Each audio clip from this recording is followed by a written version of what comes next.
Hey guys, welcome to Acrisure Stadium. I'm Dejan Kovacevic, he's Chris Halleck. We're from DK Pittsburgh Sports. You're watching this because you want to know what happened after the Steelers lost.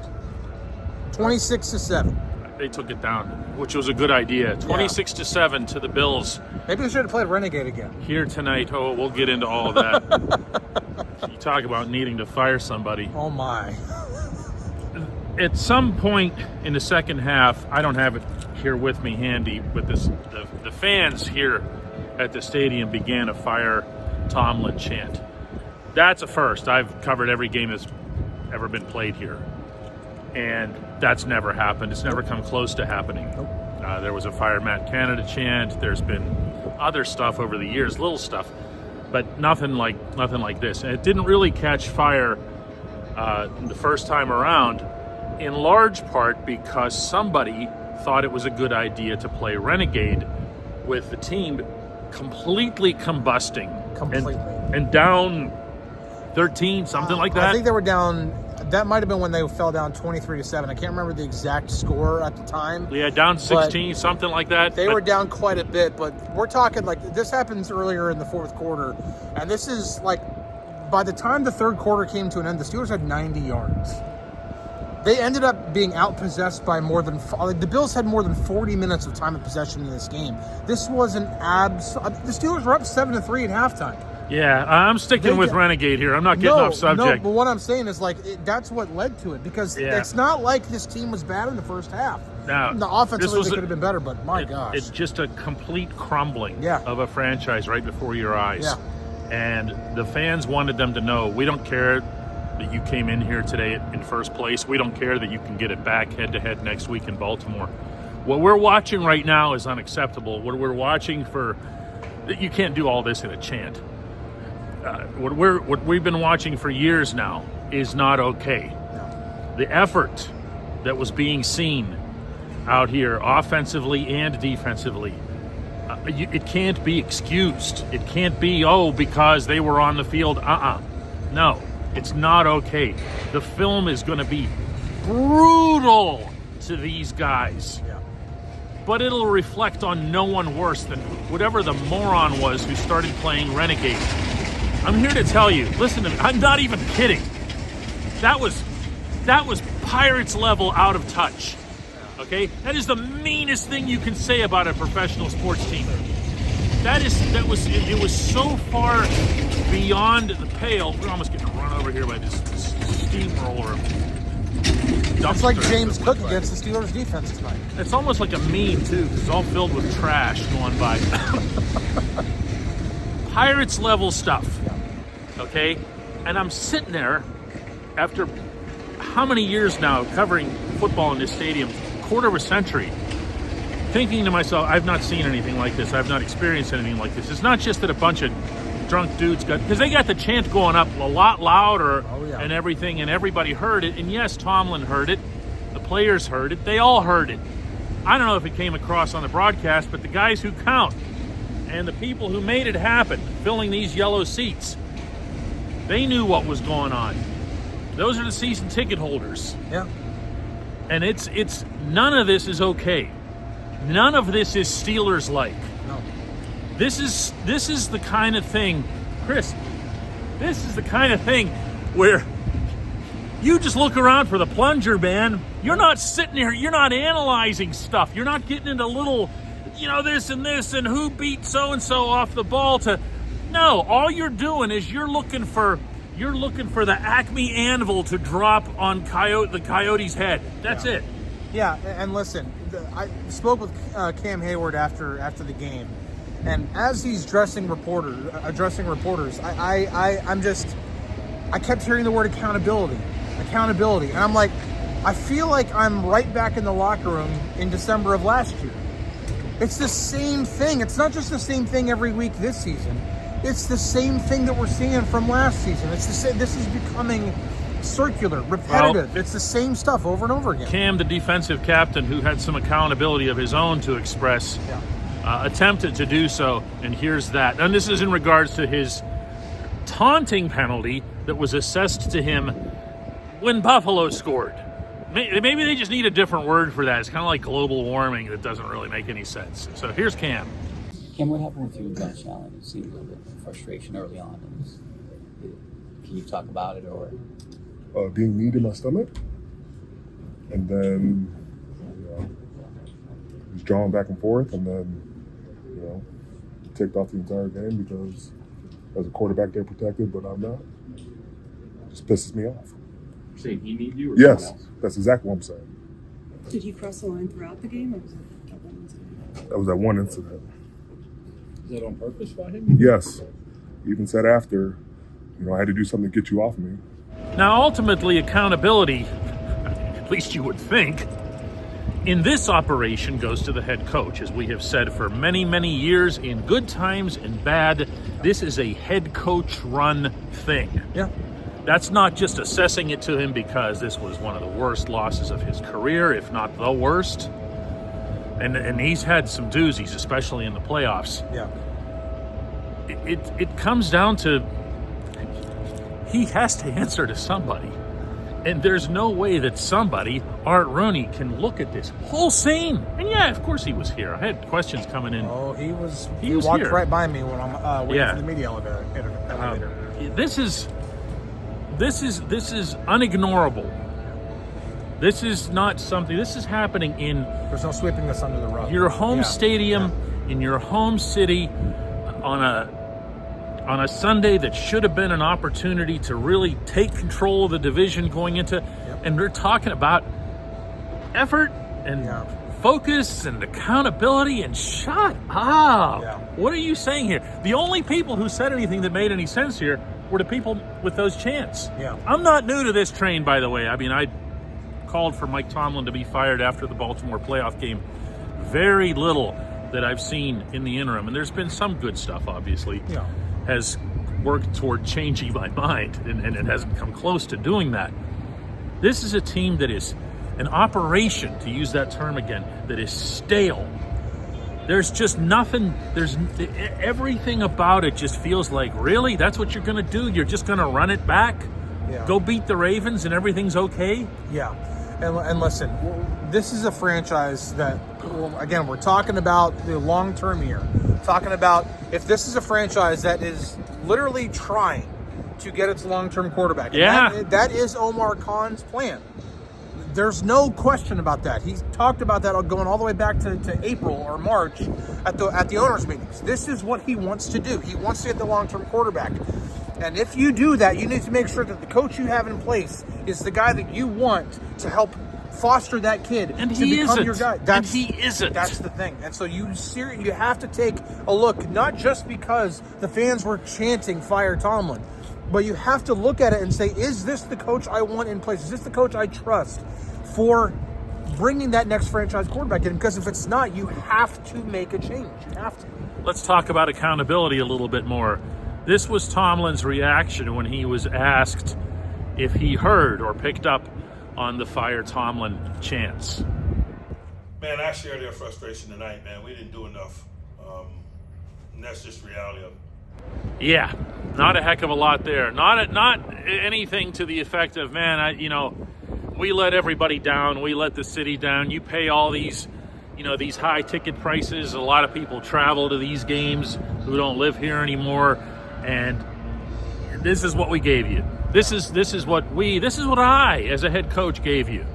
There wasn't any accountability in that. He was trying to get past the question as quickly as he could. But wait, there's more. Okay. My number one issue right now with this team, if I had to pick out a facet that was something other than fire the coach, if I had to pick out like a football thing, I don't know if it's yours or not. Mine is the unwillingness / inability / whatever to throw the football over the middle of the field. It's a problem. It's killing this team on both sides of the ball. Yeah. Now, you can get into all kinds of reasons as to why it exists. Omar Khan didn't bother getting a WR2. DK Metcalf hasn't met expectations, or he's playing hurt, or both. You have Calvin Austin out there getting a pass that was intended for him to high point it. Come on. You have all these tight ends. and you have them running to the sideline for routes, you have one tight end on this roster who can do that, and you never used him in this game, and that was Pat Freiermuth. Yeah. You ask Mason Rudolph, who comes in ice cold to throw to a tight end on the sideline about 25 yards downfield into triple coverage. Yeah. That part's on Mason. He has to see the coverage and not throw it. Yeah. The rest of it, Darnell is not a leaper. Darnell doesn't go up for the ball, okay? And it's what everybody was waiting for, was Darnell to go up, but his feet never left the ground. Yeah. But how do you call that? Why do you call that? It's because you're not throwing over the middle. Yeah, and I think there was one in-breaking route to DK Metcalf that he caught, and it moved the chains on 3rd and 7. And then there was the one throw over the middle. Rodgers layers it perfectly over the second layer of the defense, and it's right to Darnell Washington. It actually might have been caught inside the hashes. And you know what Rodgers told me afterward when I brought up that whole issue? I asked Rodgers, do you throw over the middle? Are you avoiding the middle? He said, no, in his calm, kind of annoyed way, he goes, no, it's not avoiding it. He used the word separation. I don't even know if he wanted to use that word, but that's the word. Nobody's open. Nobody's open. Nobody's open. So that means they're either not any good, or they're not being schemed open, or worse, both. Yeah. And that's just awful. So, accountability. You ready? For Mr. Accountability himself, when I ask the following question. Offensively, are you avoiding passing over the middle of the field? If not, how to explain so little production there? It's just not enough production. We're not going to make excuses for it. How about that accountability, huh?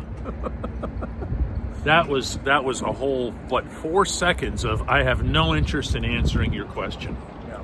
Even though it was about the coaching, it was about a real thing. It was not abstract. It was not future-based. We're not painting with a broad brush or anything like that. Nope. Everything that he claims to be within his parameters of what he can be asked after a game, it was there. He still didn't want to answer it. Wonder why. It's a good question. I mean, no, seriously. I'm glad that you're carrying the load in this game, or not just in this post-game live shot that we're doing. I'm running out of words. I'm seriously running out of things to say about this football team because it's the same thing. Week after week after week. They get defense stays on the field for too long. They get absolutely emasculated for the most yards they've given up at home on the ground in 50 years. Historic. It is a historic defense. It actually is. It's just not the side of history. That's why he's well compensated to make predictions like that. Guys, this is bad. It's bad. It's bad enough. Well, here, we're going to let TJ Watt have the last word on this show because TJ had something to say that if you were yelling this at either from one of your yellow seats here today or watching it on television, you know that now you're about to find out that you have company in this category. You know that play, Chris? Yeah. The first play of the game that Buffalo ran? Yeah. 19-yard gain by James Cook. James Cook, he was number 4. He was one of the guys that ran for 1 billion yards on the ground. He goes to the line of scrimmage, and he bounces out, and there's nobody there! Nobody. There's not a soul out there. Unless you counted Danny Smith chewing gum on that particular sideline, there was nobody there. And you watch it, and you go, I had a reaction. That's a pretty nice little, way to go, Sean McDermott. Good job. That's why you spend all week scheming, so you can have a good first play, right? Yeah. TJ Watt had this to say about that particular play and all of its various sequels over the course of the game. Not making plays, not enough. I mean, playmaking is what sets things off. When you're not making plays, it sucks. And we need to find ways to be able to make plays. And, I mean, I've never seen a team run the same play as much as they ran it tonight and have as much success as they had. I mean, I'm out of words for it. Hey guys, a reminder, that the Steelers do play the Ravens next week, presuming you're still interested in the franchise. If you think the Steelers are going to go to Baltimore and shock the world or whatever, whichever way you happen to feel about it, make sure you lock in your bets today. You can find all the latest odds, futures, and win totals on the FanDuel Sportsbook. Whatever your game, the FanDuel Sportsbook delivers the latest lines, futures, and specials so you can join in on all of the action. All of it. Yeah. All the 249 rushing yards that the Bills did too. TJ Watt, pretty decorated player, Yeah. just told you in that little clip he'd never been part of something like that, where the same play kept getting run and the defense could never come up with an answer for it. And what's really sad about that, and also funny but really just sad, is that that's not the first time this has happened this season. In terms of the corner not supporting the run at all, coming in from the outside. That's a part. That's an innate part of run defense, is that corners have to stay on the outside, and their primary job is to try to force the running back toward where all the big guys are. And if they can't, you got to make a tackle. Now, to Joey Porter Jr.'s credit, he did make a couple of really big tackles. He really did. But it doesn't matter if there are certain times where it's either because of schematics or because of players or because of both, whatever the reason is. That should not happen, what TJ's talking about, in terms of a corner not being there to support the run. That is sad for sure. National Football League. That happened in a National Football League game. You guys might remember when the Steelers did this to the Bengals in Cincinnati when they were still like the Bungles. It was that Le'Veon Bell run to the left side, and everybody was laughing about it. Yeah. And they kept coming back to the huddle, and they're telling the Bengals, it's coming again. It's coming again. Mm-hmm. That stuff's not supposed to happen to the Steelers. Yeah. There's a lot of that stuff that happened. There's so much of it. This is bad.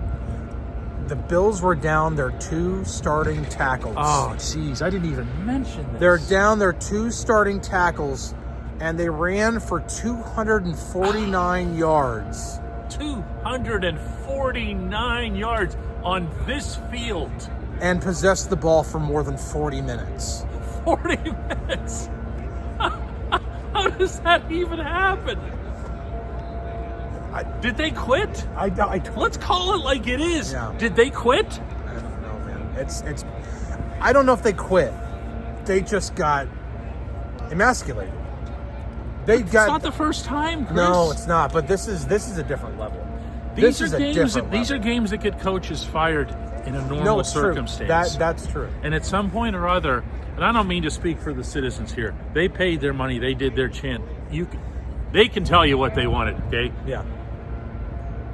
But if that were me, if I were out there, I'd be sending the Steelers a message that none of this is okay. It's not okay. This isn't okay. This is not the Pittsburgh Steelers. This is not, including the whole renegade nonsense. I'm just waiting for the James Harrison podcast for him to just do nothing but scream for 45 minutes. Ideally, it won't be manufactured this time. Yeah, but I think about the reaction from former players, from fans, from anybody else. Let's have after that 299 game that we've talked about for months. How about when Dalvin Cook in Minneapolis ran all over the Steelers and Mean Joe Green piped up? Yeah. This has to be that kind of week. Everybody needs to come home. Yeah. That's true. Everybody needs to come home. Yeah. I can tell you right now that this head coach, wow, what's a good way to say this in a clean way, does not think that his stinks. Okay? All right. I mean, he doesn't. It's not in his personality. Yeah. I guarantee you that stung. Yeah. In his own building? It has to. Listen, I understand that he's a stubborn guy, and I know for a fact that he was 1,000% sure going back to training camp that the whole coverage people thing was going to work, and that he was all the sacks. Confident. Remember all the sacks? And all the sacks were going to come with it. This defense was going to be historic. Now they can't even beat backup tackles. Didn't do it in Inglewood, didn't do it here. I was going to say, that's not even the first time that's happened either, because the Chargers were down there 2 starting tackles too. Yep. Guys, bad. we have to get inside. One, I'm freezing. It's freezing cold. And two, we have a lot of writing to do. Download the app if you'd like. If you don't. If you want to support what it is that we do in good times and bad, go ahead and download the app. Send me an email, dk@dkpittsburghsports.com. I'll respond to you personally and offer you a massive discount so you can see all of our stuff and comment on it and everything else. See you guys tomorrow.